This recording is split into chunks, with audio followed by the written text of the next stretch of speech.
I'd like to introduce the next America's Frontline Doctor's physician, my friend, Dr. Richard Urso. Dr. Urso graduated from the University of Texas Houston School of Medicine with the highest honors. He completed a residency in ophthalmology and fellowships, in 2 different fellowships. He joined the University of Texas and led the ocular trauma team at both Herman Hospital and LBJ Hospital for more than a decade. Dr. Urso. Thank you.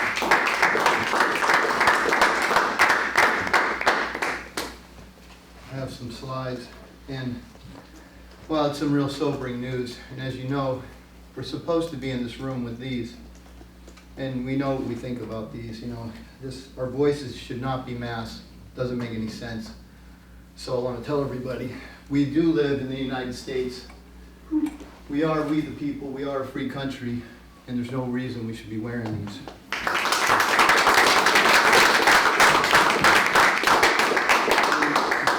With that, wow, that's sobering news. I think our academia, our NIH, our CDC, all our major journals are basically being influenced by monetary things that are basically causing them to basically censor information, not let information be known to people.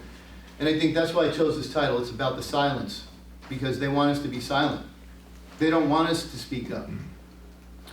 I've been dealing with this since March, when I first realized that there were lots of medicine for this. And as Dr. And I have a great message, by the way. I'm kind of excited to deliver this. It's not as sobering as what Dr. Todaro just talked about. But basically, that we have early treatment. We do. We know that. And we knew it in March. And I'm really glad that we're kind of bringing that message to everyone. If you get sick, or if you want prophylaxis, there's lots of things we can do. And I think that's something we need to keep bringing that message. But what we're going to talk about today is some of the testing and how it relates to a couple of different factors.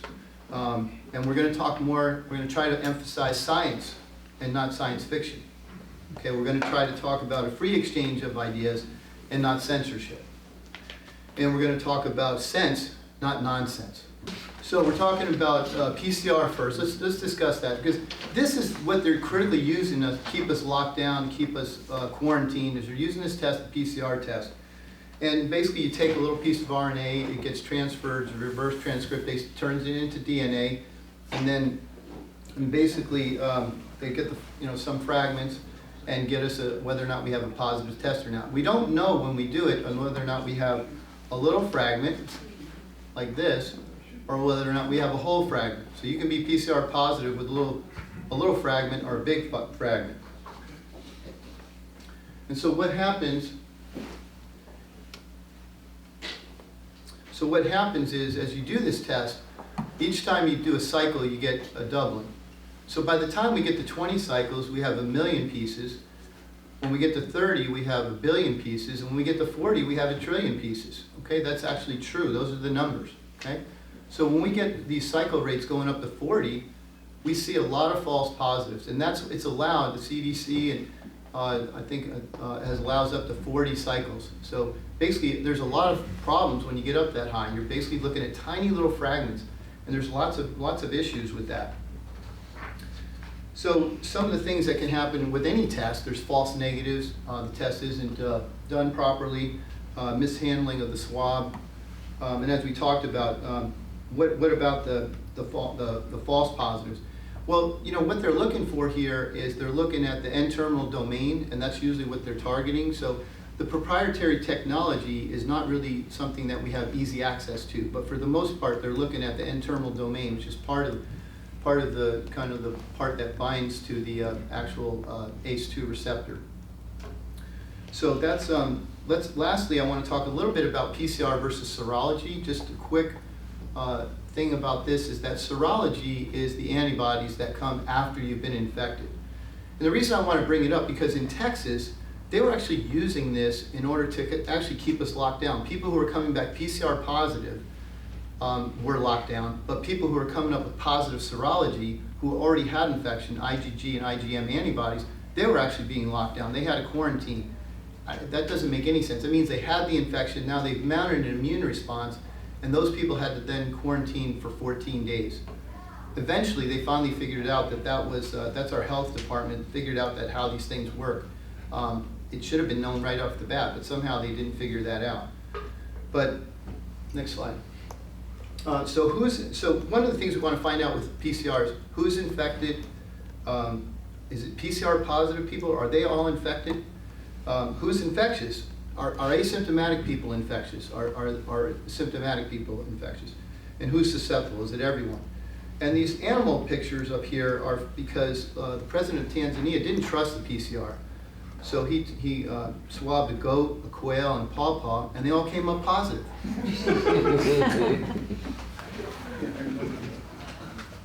So one of the myths is you're infectious until you're PCR negative.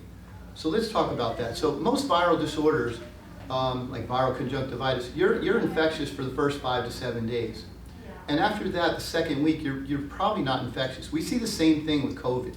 For the most part, that first week, you're likely to be infectious if you're carrying large amounts of virus, but not so much in the second week. And so we have a hard time after day 8 to culture virus. So first week, high chance of being infectious. Second week, there's a lot of inflammation, but you're probably not infectious. And then the cycle threshold, as I said, once you get over a certain number, and what they're allowing is up to 40, there's somewhere, and you won't believe this number, I think you're going to have a hard time believing it, but up to 70 to 90% of these people are what we call false positives. They have little fragments of the virus that are not infectious, okay? And they're becoming PCR positive. They have to quarantine, they have to lock down, they have contact tracing. It's very expensive, and this is what we're doing in our country. This is how we're keeping this whole thing going. The New York Times actually did a, please, when I go like that, you can go ahead and do that. So the New York Times actually had came out and said that we had 70 to 90% false positives. We talk about the mainstream media being complicit in this. Sometimes these articles slip through. That's truth. Once we get above 24, okay, these are numbers. Once we get above 24, there's almost no chance of culturing the virus. But what they're allowing is basically numbers up to 40, which means a lot of them are false positives. And it's used to be justified, the lockdowns, the quarantines. So is this appropriate? Well, let's think about it. Asymptomatic transmission, is it a major driver of the epidemic? Well, let's see what Dr. Fauci has to say about it. Etc. But the one thing historically people need to realize, that even if there is some asymptomatic transmission, in all the history of respiratory-borne viruses of any type, asymptomatic transmission has never been the driver of outbreaks. The driver of outbreaks is always a symptomatic person. Even if there's a rare asymptomatic person that might transmit, an epidemic is not driven by asymptomatic carriers. Thank you, Dr. Fauci. True. So what we're seeing is they're not driving the epidemic. Why are we testing them? Why are we chasing them all down? Why are we contact tracing these people? It makes no sense. We're literally wasting money, wasting time, scaring people. That's all we're doing. Next slide. So let's in tracking cases, again, we're hunting. Should we be tracking people that are asymptomatic? Because I don't know if you guys know, but contact tracing is really expensive. In Texas alone, we have $300 million earmarked for contact tracing. And does it make sense to contact trace asymptomatic people?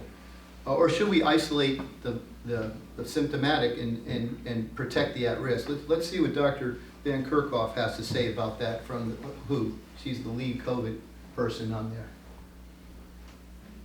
What we really want to be focused on is following the symptomatic cases. If we followed all of the symptomatic cases, because we know that this is a respiratory pathogen, it passes from an individual through infectious droplets. If we actually followed all of the symptomatic cases, isolated those cases, followed the contacts and quarantined those contacts, we would drastically reduce. I would love to be able to give a proportion of how much transmission we would actually stop, but it would be a drastic reduction in transmission. If we could focus on that, I think we would do very, very well in terms of suppressing transmission. But from the data we have, it still seems to be rare that an asymptomatic person actually transmits onward to a secondary individual. So, You heard it again. Asymptomatic people rarely transmit the disease. Okay, we were taught that in medical school. It's never changed. Does somebody think that there's one virus, a brand new virus, all of a sudden changed the whole thing? And actually, you've heard it now from two people that are basically considered leaders in this area, that this is the way it is the way it is for this disease, this is the way it's always been. And so why are we wasting so much money chasing down these PCR tests on asymptomatic people, contact tracing them, doing things that basically waste a lot of money and create a lot of fear in our population? So let's think about whether or not, let's slide. Does contact tracing significantly reduce disease spread? Well, as I said, it's costly, okay? But I think personally what we're seeing here is a big violation of civil liberties. This is the United States. People aren't going to tell on their neighbor here, and that's basically what happens. Hey, they know that if you contact trace somebody and they say you were exposed, you have to then quarantine, even though you may not be symptomatic. And how much sense does that make? We just heard, if you're not symptomatic and you're contact tracing somebody, you're going to lock them down. That is a violation, and you haven't even helped anything. You haven't even stopped any disease spread. So let's hear what Dr.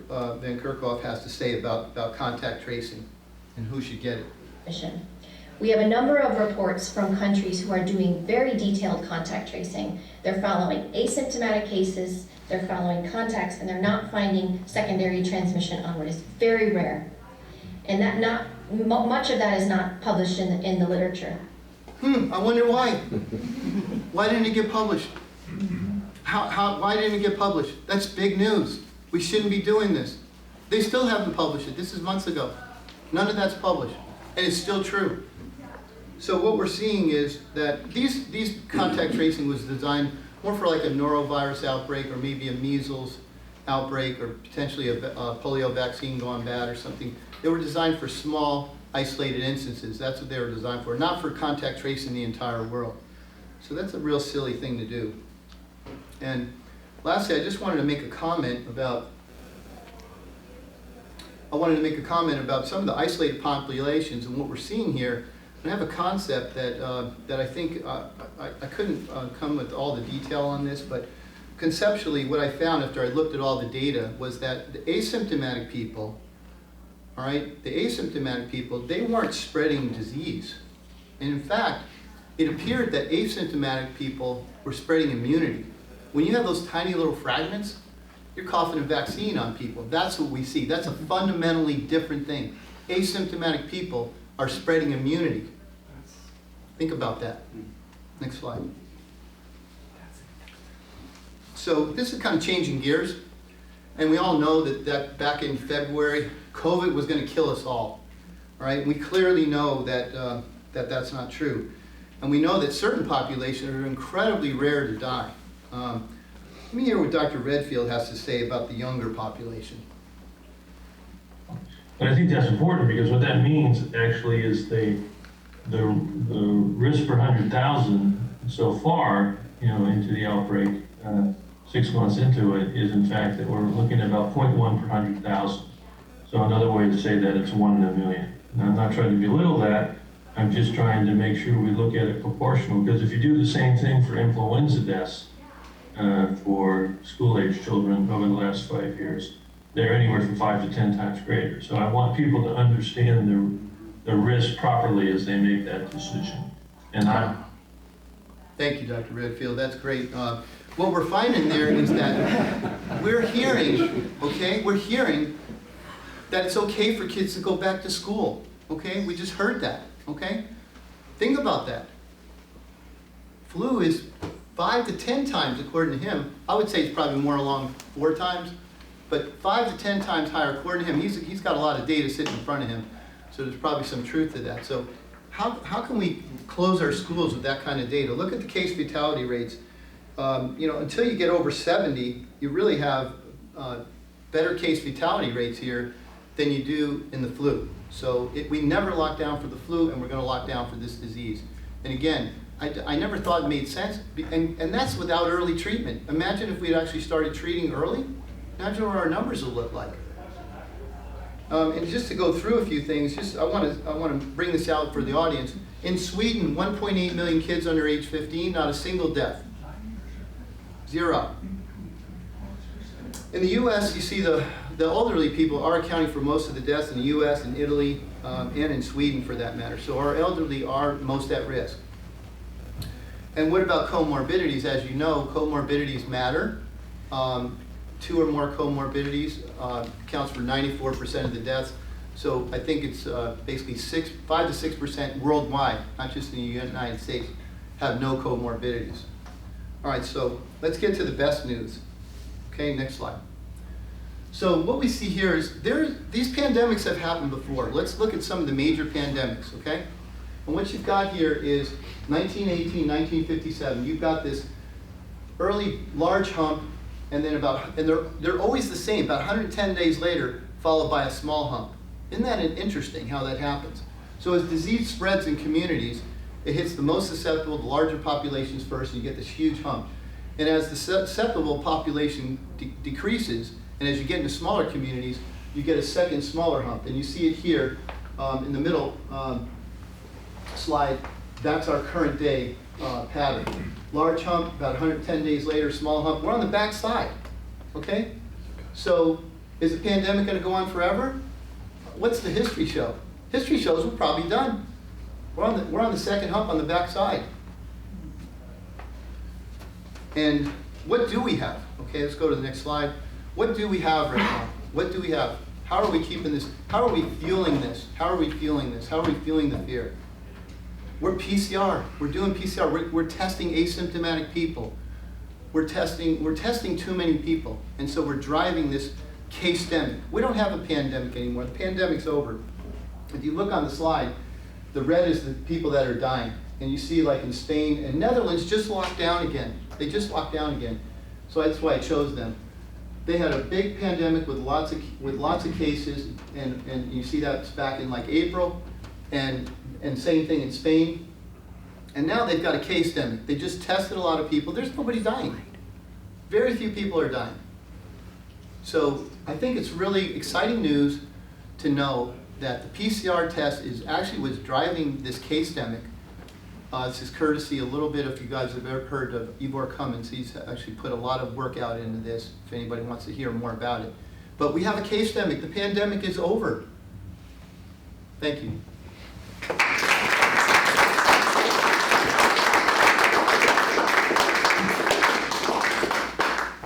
Thank you so much, Dr. Urso. I always learn a lot when I listen with you. If we can just recap just 3 points for the American people. So what you're saying about testing, just the PCR is a type of test that we use, right? And you're saying that the PCR test can be so sensitive that it's just picking up little fragments of RNA that really are not meaningful to a physician or a patient? Correct. The fragments are so small, they're not infectious. They're identifiable as being the virus or something close to the virus. And let me just make a little caveat about that. On chromosome 8 of our own, if you have such a small fragment, our own chromosome 8 matches up quite well with a portion of the coronavirus. You may be just looking at chromosome 8 on the human body. So this is why you use the phrase case-demic and not pandemic, is because we're having all these things that positive numbers, those are cases. It's different than an illness, it's just a case. Correct. Yeah, that's very, very important information. Another point that you made that I had actually forgotten about was the lady from the who said that asymptomatic transmission is not a driver, and of course Dr. Fauci also said it's not a driver of illness. Do you know what happened with her? Why haven't we heard about that video? What happened with her after? Well, she came back and she actually they kind of made her come back and actually talked a little bit more, but she basically doubled down. She said the same thing over. She just said it slightly more gently. She didn't use the word rare. Basically, she couldn't, has too much integrity to actually go back on her word, unlike Fauci. Right, Sorry. so this is an example of, the disinformation, misinformation, censorship that people who are trying to bring the truth to the American people are facing. Here she was, she brought this truth, it's very clear what she said, it's not ambiguous. Interesting. And then Dr. Redfield, who was talking about the risk to the younger population. So again, just so your impression as a clinician, somebody on the front lines, in terms of the young people, it seems very clear to me what he said, that in terms of young people, the risk is actually a fraction of what it is for influenza. Was that your understanding? That's correct, and I think that all the data shows that. It's a fraction of what influenza is, up until probably about age 70. Thank you so much, Dr. Urso.